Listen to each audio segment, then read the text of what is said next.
Good evening, everyone. This is Maurice from the Triple M Model Railroad.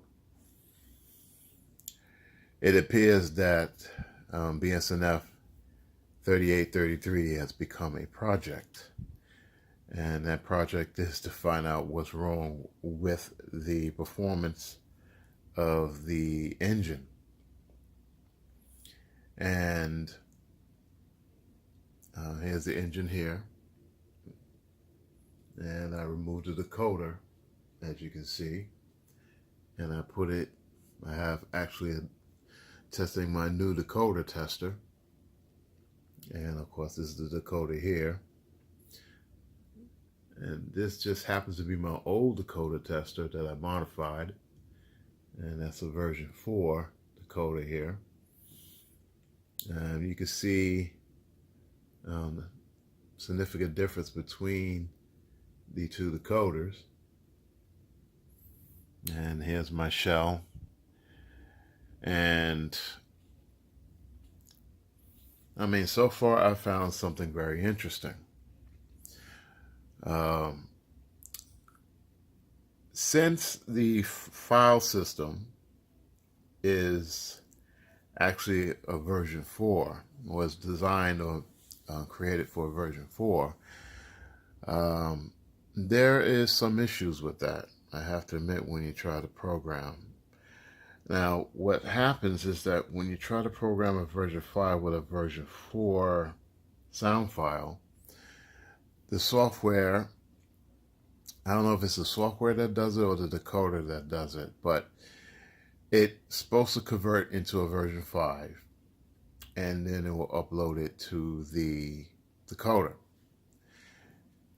as a version 5 file. It updates the firmware and on the decoder, and it becomes a version 5, the sound file. But for some apparent reason, it doesn't work very well. It would look like it converts the file. You know, it will ask you if you want to convert the file, and it appears to be, it does it, but when it uploads the sound files, it does it extremely fast. Now, anyone that programs for program decoders, you will know that this process takes a while. It takes about a half hour. So I was, I was a bit kind of disappointed. I was like, okay, what's going on with that? I mean, and it was advertised that this, the version 4 sound files are compatible with version 5 decoders. So I said, okay, let me take it a step further. Let me upload a known version 5 file. So I selected a -9. And once I'd done that, it actually works. It uploaded the way it should. It took about a half hour to upload into the decoder, and it works pretty good.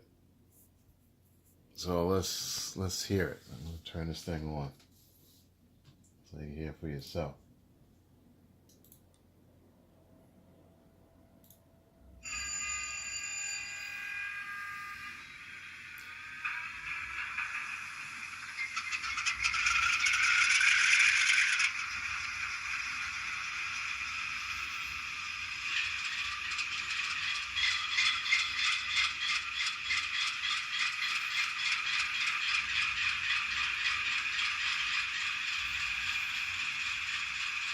I'm going to be honest with you, I do not like the speakers on this thing. It just sounds like crap, in my opinion. But this is just a tester, that's all it is. I can see why they did that.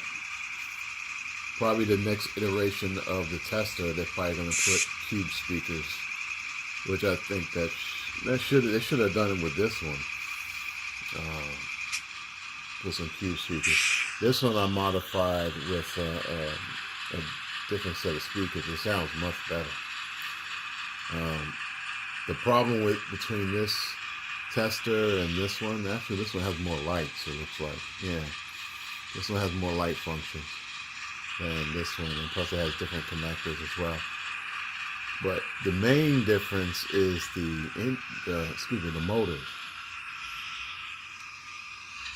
This one has a much smaller, looks like a brushless motor, and it's very quiet, which I like. I like a lot. It's very, very quiet as opposed to this one. This one gets, when it spins up, it gets so noisy you can barely hear the prime mover sound. So, yeah, I bit the bullet and I updated and got this new one. But as you can see, the sound file successfully uploaded and it had sound. Now before, when I uploaded with the version 4 converted sound files, I didn't get any sound whatsoever. So there's something a little odd going on. I don't know if it's something I'm doing wrong or what. But I'm actually in correspondence with Mark from a technical team, or more or less ScaleTrains technical team, and he's been very helpful and instrumental in troubleshooting this issue. So what I'm going to do, I'm going to show him this video, and I'll email him the link, and maybe he can actually surmise what can be done, or maybe I'm doing something wrong or whatever. I may even put Matt on the email from ESU. Maybe he has some ideas to what is wrong. Still, the rear light doesn't come on. Actually, I'm going to really test that. I mean, it does work here if I go to light, turn on the lights. Alright, that's the rear light. Going reverse, and that's the reverse light. So the light does work. Well, actually on the decoder end, there's nothing wrong with the decoder, but I will find out and see for sure when I put the decoder back onto here and see what it does. So this is a quick and dirty, just to let you people know what's going on, how this this troubleshooting process is, and sometimes you gotta go through it. I guess it makes life interesting. So thanks for watching. There'll be more to come.